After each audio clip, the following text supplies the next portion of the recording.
Yes, sir. All right, sir. So before we start, let me introduce myself first. This is Norlina. I'm from Indonesia. Right now, I am in my last semester student in Nalanda University, and I am pursuing MBA in Sustainability Development and Management. And this is my dissertation project. And it is the dissertation project actually evaluate the evaluation to the climate policy in South Asia and Southeast Asia. So today we will discuss about India case. So I will ask about climate policy in India as well. I hope we can discuss about it. And could you please, sir, introduce yourself and talk about what are you doing in your job and what is your responsibility, sir? Okay. Yeah, my name is Sanjay Gupta, and I work as an independent consultant. Yes. And basically, a lot of my work has been for organizations such as the World Bank or the Asian Development Bank or the Bill and Melinda Gates Foundation. Yes. And also, a lot of my work has to do with climate change or sustainable development overall. Working on the SDGs, Yeah.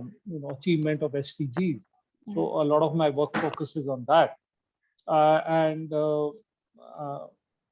mean, anything else you want in introduction from my side? All right. So maybe, sir, can you also talk about your education background before? Okay. Yeah. In terms of education, I have a master's in marine environmental sciences, where my dissertation actually focused on the impacts of climate change in an estuary, and what impact it has on the biology of the coastal areas. And I also then have a master's in communication for development. So the earlier master's is from University of Stony Brook in New York, USA, and then I have a master's in communication for development from Malmo University in Sweden.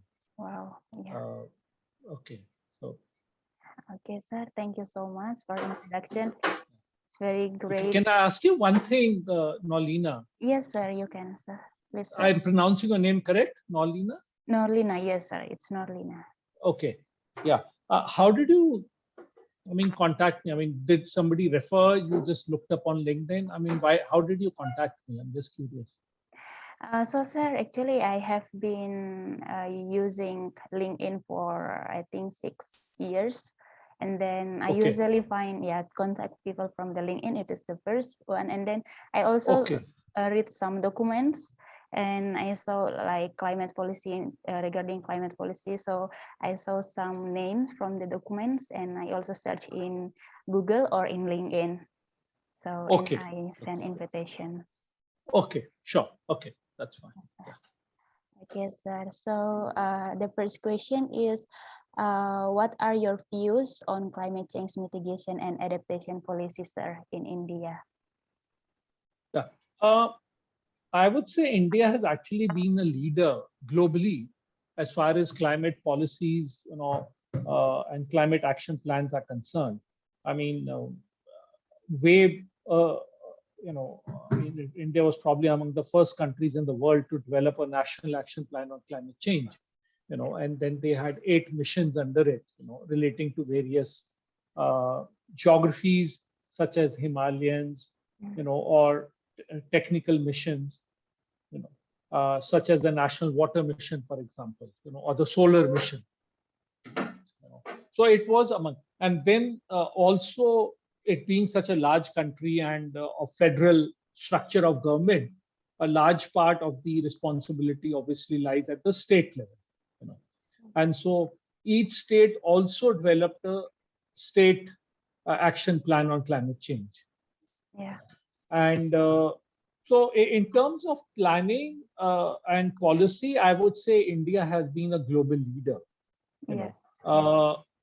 the concern has always been, one is how these plans are prepared in terms of, how dynamic they are.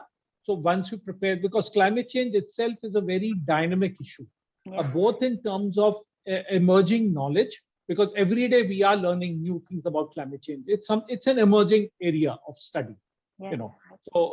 So it's a very dynamic area, climate change.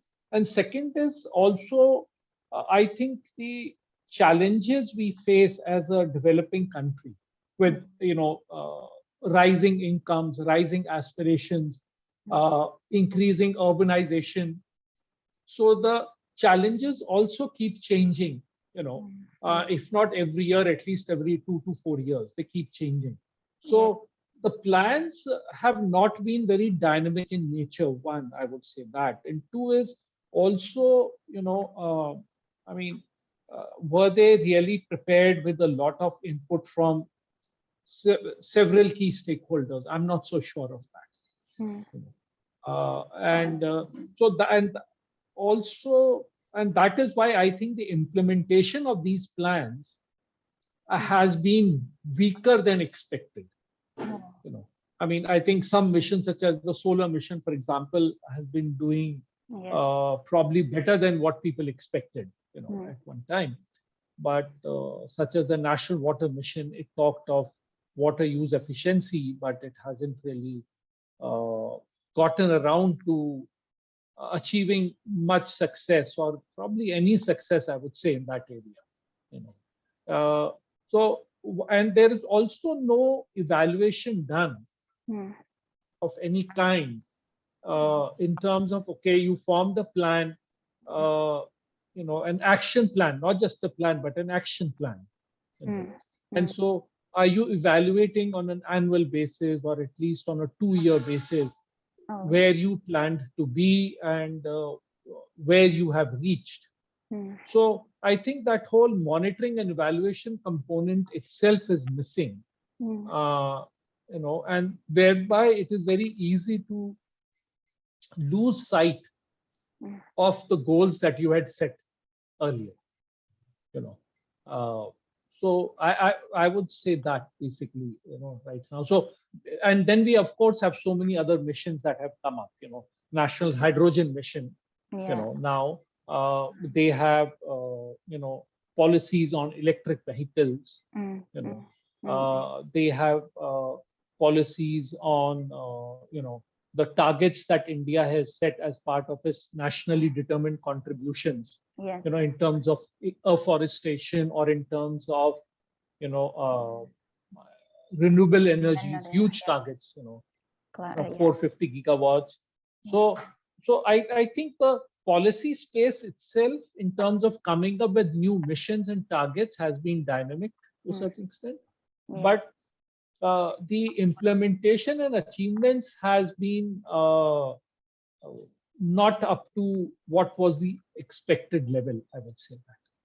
Yes, you're right, sir. So, sir, are you experiencing also sit together with the policymaker to make a policy, especially for the climate reduction or the mitigation policy? Did you ever sit with them to make the policy? No, I've not been part of these policy formulations. Or at least very directly. What I, but lately what I do is I write, articles in newspapers to influence the thinking. Or I give talks at certain seminars where policymakers are present. So my work and influence has been more indirect, but I've never been part of, let's say, a government panel to formulate a policy or something like that. So I have not been part of that. All right, sir. So, sir, based on your view, how is about the implementation of the policy? Is it effective, or is it stuck somewhere? Or can you give your views about the implementation right now are happening in India? Okay, just let me start my video. Actually, there was something. Yeah, now Yeah. you can see me also. So it's Yeah. okay. Yes. Yeah. Okay. No, I don't think the policy essentially stuck. I mean, as I said, so the government of India, at the national level, at least I would say, is coming up with new policies.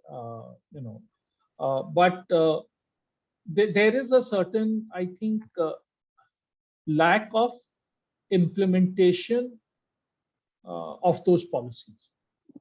That is where the inertia is. So it is not in terms of coming up with new and relevant policies. I think that process is very dynamic, very relevant. I would say that. Yes. You know, Right. and at the state level, where I would say a lot of inertia is there. You know, for example, the whole idea of climate change, was to really integrate it into the entire development spending. For example, if you're trying to build houses for the Yes. poor, Yeah. or you are trying to, do coastal zone management, Yes. or you are trying to, look at forestry related livelihood solutions, for Yeah. communities that live, near the forest, Yes.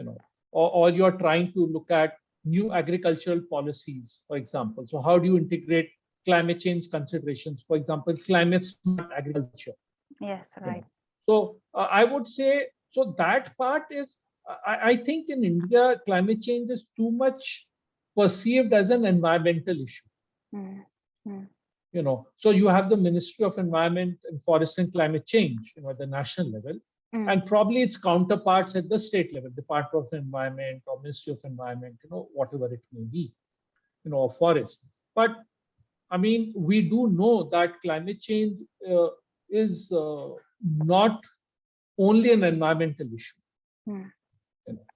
I mean, it is really an issue that is affecting livelihoods. It's Yes. Right. affecting lives. Yeah. It is impacting your whole disaster Yeah. resilience area completely. You know, uh, so it is impacting your power sector in a big way. Especially the hydropower sector, or the solar sector, energy. Yes. So basically, it cuts across most sectors of the economy. I would say Yeah. that Right. climate change. Yes. Yeah. And I think that understanding really hasn't percolated uh, Mm. to a stage where it, line ministries, for example, it's the power ministry, or it is the the finance ministry, for example. Are they looking at, are we really budgeting, so when, for these things? For Yes. example, the government of India spends, billions of dollars, in schemes to provide employment to rural areas, under this Mahatma Gandhi National Employment Guarantee Act. But are are you looking at climate change considerations and sustainability considerations in the activities that are taken up under these schemes, for example? So, I think the Prime Minister of India came up with this, the concept of, maximum output per unit of water. Yeah. With that concept under the irrigation schemes.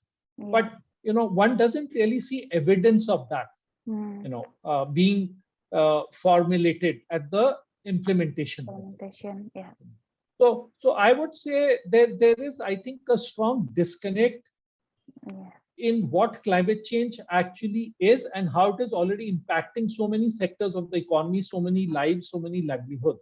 Yes. Right. And yet it is more or less understood as, as an environmental issue. So, people think the environment ministry will take care of it, but environment Yeah. ministry is essentially a regulatory ministry. Yes. you Right.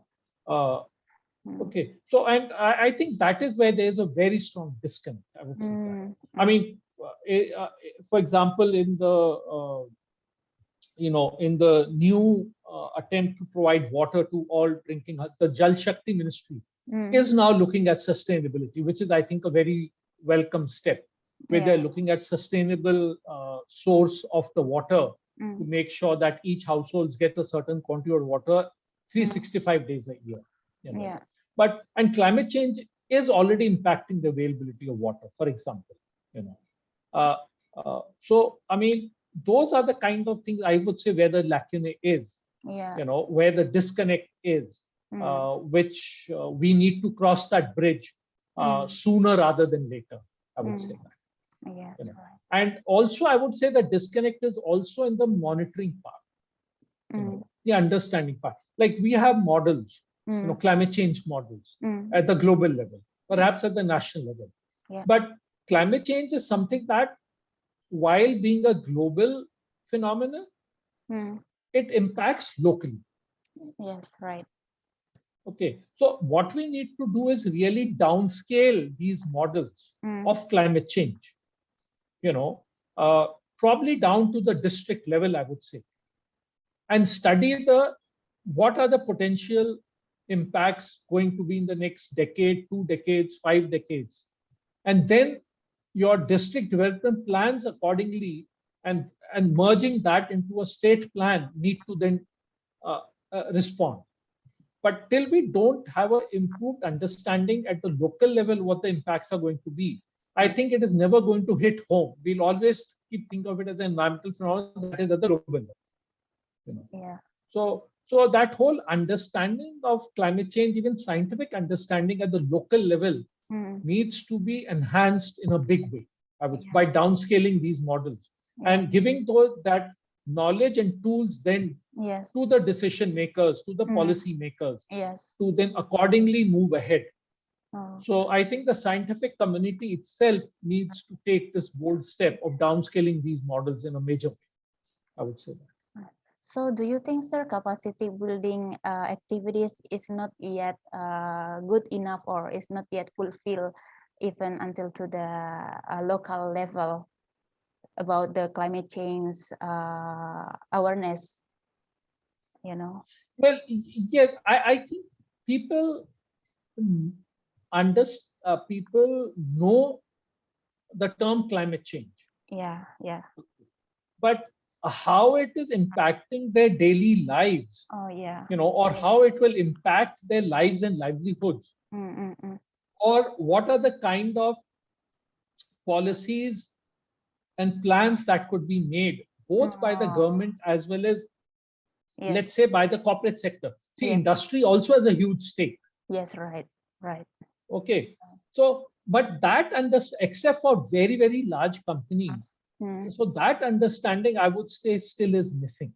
Oh, you know, part of it is lack of scientific knowledge availability, but part of it is also what you are saying as capacity building or orientation, you know, or information availability. Yes, You know, and also one requires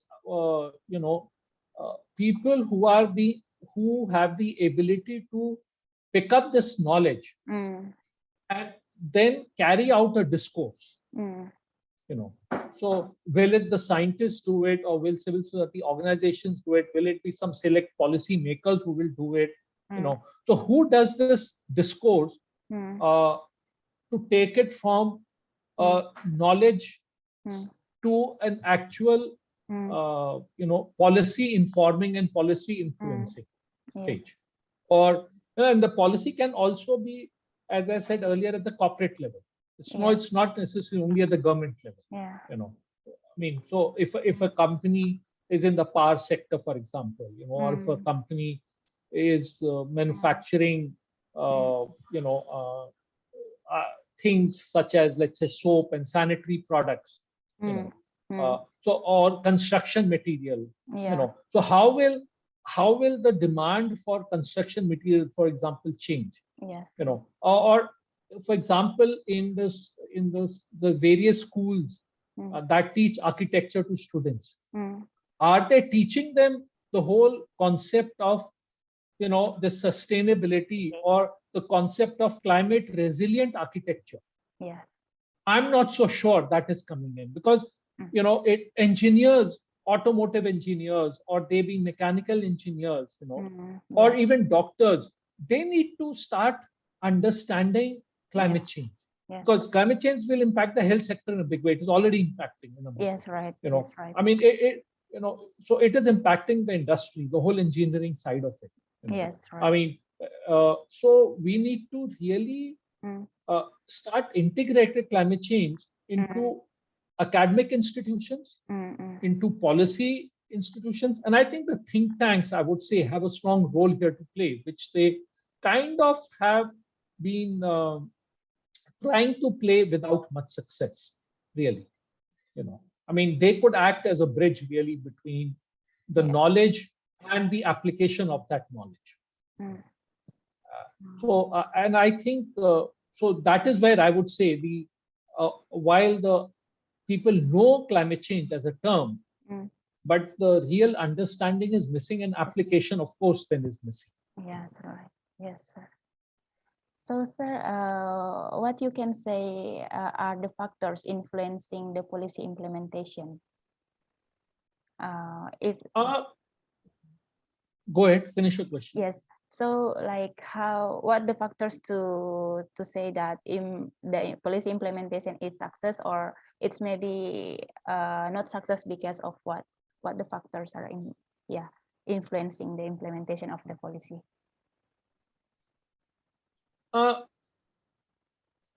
See, one is that climate change is a very long-term issue, Right.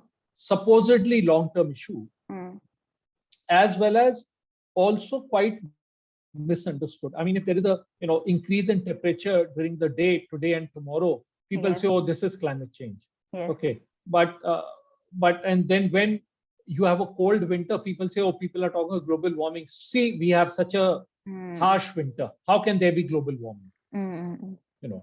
So I think that whole, not only is the lack of understanding, but a lot of misunderstanding Misunderstanding about climate change, because climate change is not just global warming.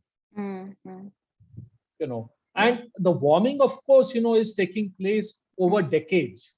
Yes. Of a few degrees, I mean, 0.5 degree over so many years, 1 degree over 50 years, So, and that is the average, right? I mean, but so I think that and so it is that is something that is creeping upon us very slowly but surely.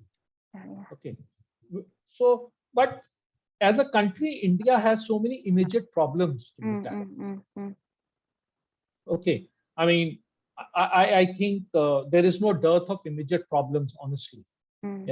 Whether it is housing, it is water, it is sanitation, it is jobs, it is education, healthcare. Yeah, right. So when you have an area whose understanding is limited, okay, and whose impacts are long term, then I think you are not really paying attention to it, because you have much more immediate priorities. Having said that, I would say, in terms of adaptation, there is no difference between the development pathway that India is choosing, broadly speaking, as well as climate change impacts. Because if you want a country or a community or a city or a village to be climate resilient, it has to have high capacity. That capacity will be in terms of health facilities, in terms of human potential. Okay, human resources. It will be in terms of even money. See, the richer you are, the better you'll be able to, bear any harsh conditions or changes. Yes, right. So it is looking at afforestation. So afforestation obviously is going to increase the amount of natural resources overall, right. If and when it does happen. And you are creating better education infrastructure, or you are creating, maybe underground cabling of communication or of the Yes. power, you know. Mm, So I think so. What is already being done in yeah. terms of day-to-day development is Mm, something that is contributing to adaptation in a big way. yes. Yeah. And I think that uh, under while doing that job, there is all, you know, the problem is that can you just tweak it a little bit to make sure it is truly climate resilient? Yes. Right. You know, for example, if you're doing road construction, can you adopt a design which is far more resilient to, let's say, flooding, to Mm, yes. heat Mm, extremes and all that, mm, you know.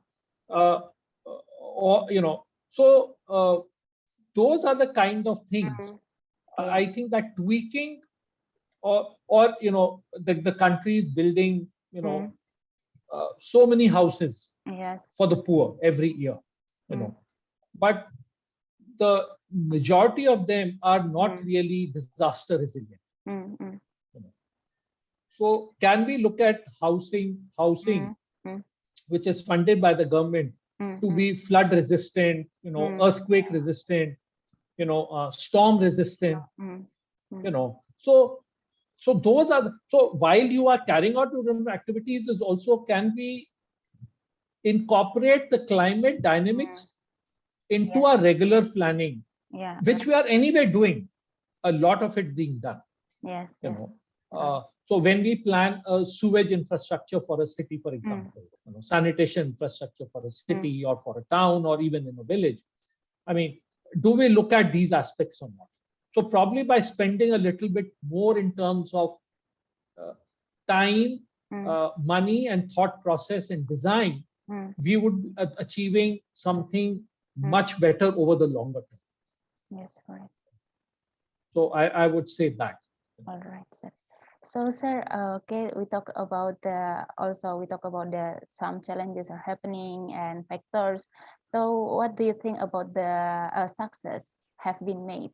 Can you see there are success that they have been made? Can you please, yeah, talk about the Yeah. success? Yeah. Uh, yes, I mean, there are some very definite areas of success, I would say. One Yeah. is, I think, the renewable energy. The Yeah. solar mission has Yeah. been very, very successful. Mm-hmm. You know, I Mm, mean, and now the cost of producing uh, solar energy in India mm, is mm. probably less than that of thermal energy by coal. Oh, right. So India has reached that stage, Mm, you know. Of course, I mean, there are challenges in terms of battery technology, yes. Yeah. storage options, and all Yeah. that. Yeah. But I mean, so I would say solar energy Mm, or renewable energy overall, India yeah. has been, I think, has achieved great success. Yeah. Mm, The other area that has achieved great success is in early warning systems, mm, mm, mm, mm. setting up early warning systems, Oh. you know, and that is not just for the country, but also for the neighboring countries. India shares a lot of information, you know, Mm, mm, in terms of tsunami warnings, in terms of cyclones. mm, You know, India is very prone to cyclones, especially the eastern coast is very prone to cyclones. yes. Yes. And so the early warning systems, I think, of floods, of cyclones, Mm, uh, they have, so India overall, I would say, you know, the whole disaster management area, oh yeah. setting up this dedicated national Mm, disaster management mm, authority, and then, you know, at the state level, mm, you know, the same state disaster management yeah. authorities, agencies, Mm, and then you have the national, uh, you know, disaster, um, you know, forces who go mm, out to provide relief, you know, in the aftermath of a disaster. So mm, all those things, I would say. So I would say, for example, these two areas are really great success. You know, yes. Yeah. the other area where I would say India is achieving success is, I think, in scientific Yes. studies Scientific. Yeah. in the area of climate change. Yeah. Right. So they are studying the, you know, the climate Mm, phenomena, you know, mm, both within the government as well as outside, you know, yes. by large research organizations. Mm, So they are doing that in a big way, you know. And I think what I mentioned earlier, this whole uh, mm, the Jal Jeevan mission of the Jal Shakti Ministry to provide water to every household. You know. So that is where they are also now incorporating a lot of sustainability considerations Yes, yes. into the design and execution of this scheme. So that itself, I think, is a major step towards that. You know, the energy efficiency gains made in energy efficiency. Yeah. You know, those have been huge. What I would say in India. For example, the Bureau of Energy Efficiency, including in home appliances, you know, bulbs, tube light, within the industry also, you know, from large to small scale industries. So energy efficiency gains made have also been quite huge, I would say that, you know. In terms of, you know, vehicles, that India has achieved decent success, I would say that, in terms of reducing, you know, going down, regulating standards, you know, emission standards, and moving ahead. The whole policy on electric vehicles it has come up with, you know, and now the policy on setting up of charging stations. You know, so those are what I would say are definite areas of success. Of course, other than the whole I told you, coming up with so many policies and plans. So the whole design part has been a huge success, what I would say. In addition to these specific areas that I listed out of, you know, renewable energy, energy efficiency, or Jal Jeevan mission, you know, so or the scientific, you know, capabilities, you know. So these are some of the success areas where I would say India seems to have done quite well, I would say, overall. So, sir, what do you think about the success in reducing GHG emission? Do you think is there any GHG reduction after implementing the policy? I mean, if you look at absolute amount, no, because the emissions from India and at the global level, of course, are rising year after year. You know, overall emissions, absolute emission. But if you look at business as usual scenario and the changes that they have made, you know, there what they call the emission intensity, that is decreasing. For example, if you emitted 1 unit of carbon dioxide, you know, to produce so many units of a certain product, you know, of energy. So now you are emitting less carbon dioxide to produce the same number of units of that product. Okay, so overall emission intensity, I mean, that is decreasing. All right. Okay, so but in absolute numbers, no. So it is a success, yes. I mean, you know, I mean, so overall you're improving the and it, of course, a key reason is the improvements made in energy efficiency, which I mentioned earlier. You know, at the household level, at the industry level, I mean, there have been significant improvements in energy efficiency. Yes, right. I would say that. So definitely, I mean, but also understand that, you know, a large number of households in this country are still what I would say under par. You know, I mean, they are connected to grid electricity, but what they use is a very, very basic minimum amount of power. You know, so going forward, of course, as incomes increase, as you know, needs of the people change, the power consumption is only going to go up. It is not going to come down. Yes, right. And that will be a huge challenge for India is how do you keep meeting the rising power consumption without actually increasing emissions in a big way. So and I think a large part of it will also, of course, depend upon you know, phasing out of coal power plants, but more importantly on how do you come up with technologies for better storage of the solar power, because solar power only comes during limited hours. Yes. You know, and on some days probably, you know, you may not get power. You know. Oh, if yes. this if the weather conditions are not conducive, Mhm. so then how do you manage that? So while India is having a huge success in solar energy, I think that commensurate success in storage options, battery technologies, they will need to be really put on a faster track, I would say that, Yeah. you know, to really leverage all the benefits of solar energy, or of renewable energy, including wind, or biomass, whatever it may Mm. be.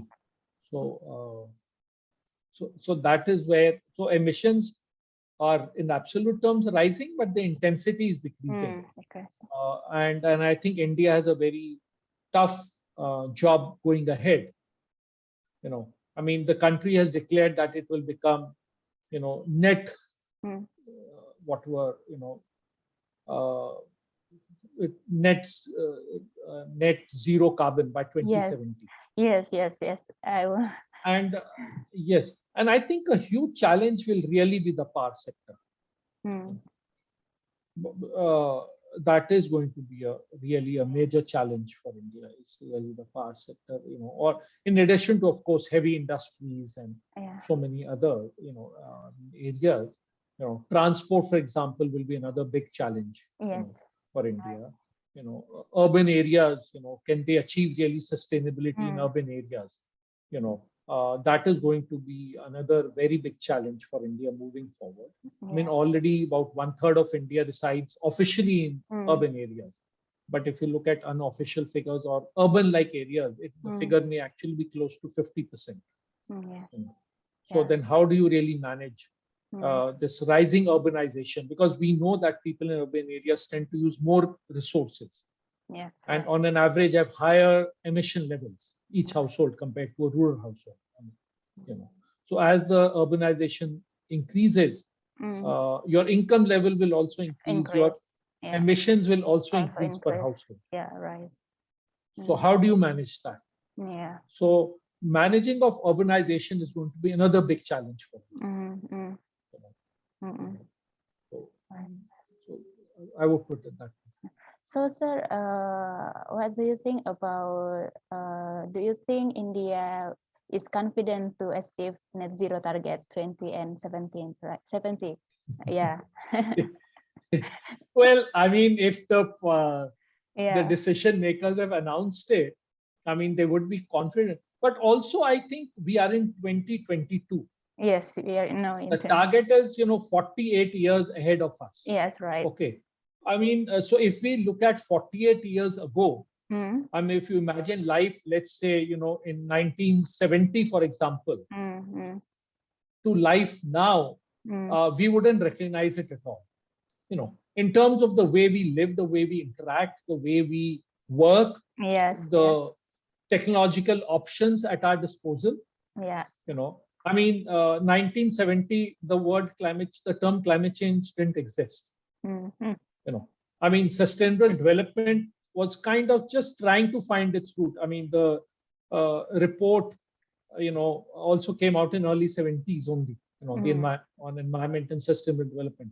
Yeah. So Right. we are really, so it is, I would say, uh, quite far away, and what are going to be the intervening developments in terms of, technologies that come up, in terms of improved understanding of the climate change process, in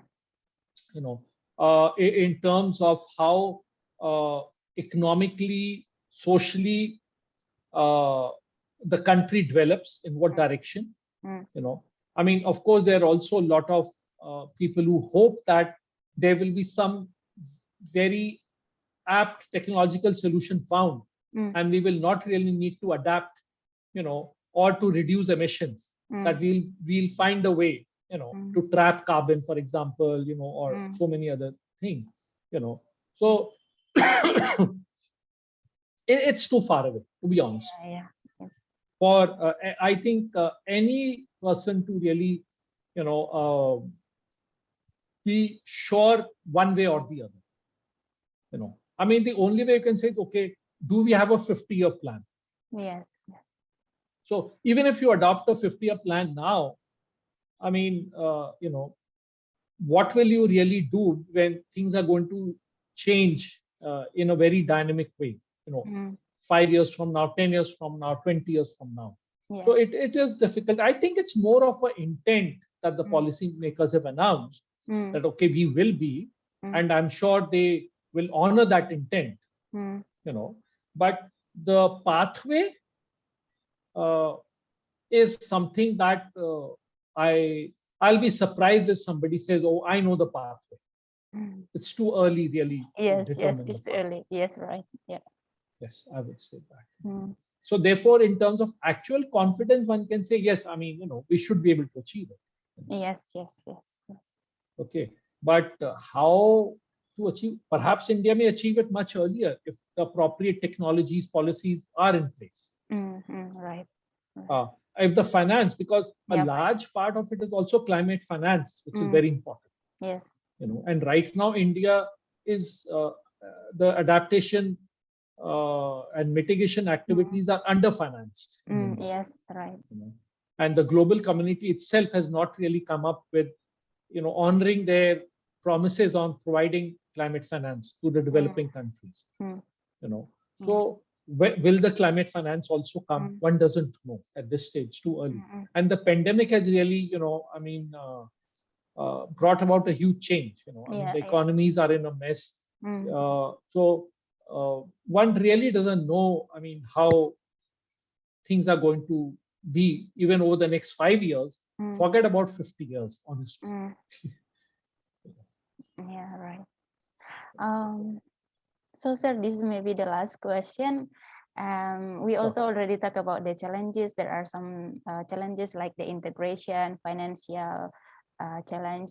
Do you find other challenges in terms of the implementation of the climate policy or the successes of the climate policy? Why the policy is not success enough, or what are the challenges Yes. are having? I mean, definitely, I would say building the social capital, human Yeah, capital, yeah, human is something capital. very, very important for India, which we are really lacking in a big way. So Yes. we really need to focus, I think, much more on building the human capital, the social capital Mm-mm. of each individual, in terms of access to education, in terms of access to healthcare, Mm. access to water and sanitation. Mm. So people grow up healthy, people grow up educated, people grow up, with good capacity to pursue Mm. productive lives. Mm. Mm. Okay, and that will be a very big factor in people's, families, countries' ability Yeah. to adapt and mitigate both. And that is something we need to focus much more than what we have been doing, I would say that. Mm. The other challenge is really improved partnership between the central government and the state governments and the local governments. Mm. So while a lot of research, a lot of financial resources are at the central level, Yeah. the impacts are really felt at the local level. Mm. Mm. So how these three entities of central, state, and local governments Mm. partner Mm. with each other, Mm. and take a definite way forward, Mm. is also, I think, it is a challenge even now. Though the Prime Minister has spoken of cooperative federalism, they have been pushing that in a big way, and I think that is a very welcome step. I would say that, but much more needs to be done even in that direction. Yes, right. Especially for climate change. You know, uh, so these are what I would say probably two major challenges. The third I would say is really institutional capacity, the capacity of social institutions the capacity of civil society organizations, the capacity of academic, institutions, you know, the capacity of policymakers and planners, you know. So I think that itself uh, is really going to be a major factor on how much we succeed or how much do we not succeed in our efforts. And not only in terms of quantity of success, but the quality of success. Yeah, right. So I would say these are probably, which come to my mind right now, three major challenges which the country will also have to deal with moving forward. Yes, right. That's so. I think, sir, I already got all information that I need to, to analyze for my next dissertation. So I want Sure. to say thank you very much. Namas, how to say, how to say thank you in Hindi? I'm forgetting. I want to Namaste. say, not now. Dhanyavad. Dhanyavad. Dhanyavad. Yes, Dhanyavad. I hope you are doing well always. Hope your work and will be, will running well. You keep healthy. I am very glad to be connected. You gave a lot of insights about the climate policy. I'm very happy to have this session. And yeah, I think I hope we still communicate later if there is some question that maybe I need more. I still have. Sure, of course, you're most welcome. Yeah. Thank you, Nalina, for your good Thank wishes, you so. and best of luck for your dissertation and in your endeavors on what I would think is a very, very important area, sustainability. Because this is what is going to determine the future, or not just for humans, but for the entire planet as a whole. Yes, sir. So and I think it's young people like you who are really going to bring about change, because people like us, we have made a big mess anyway. We know that. No. I mean, we have high hopes from you. So you have a big challenge moving ahead. What I would say. But anyway, nice to connect with you. And once again, my best wishes are with you. And you take care of yourself. Take care, sir. Thank you, sir. See you, Okay. sir. Okay. Bye. Bye, sir. Bye.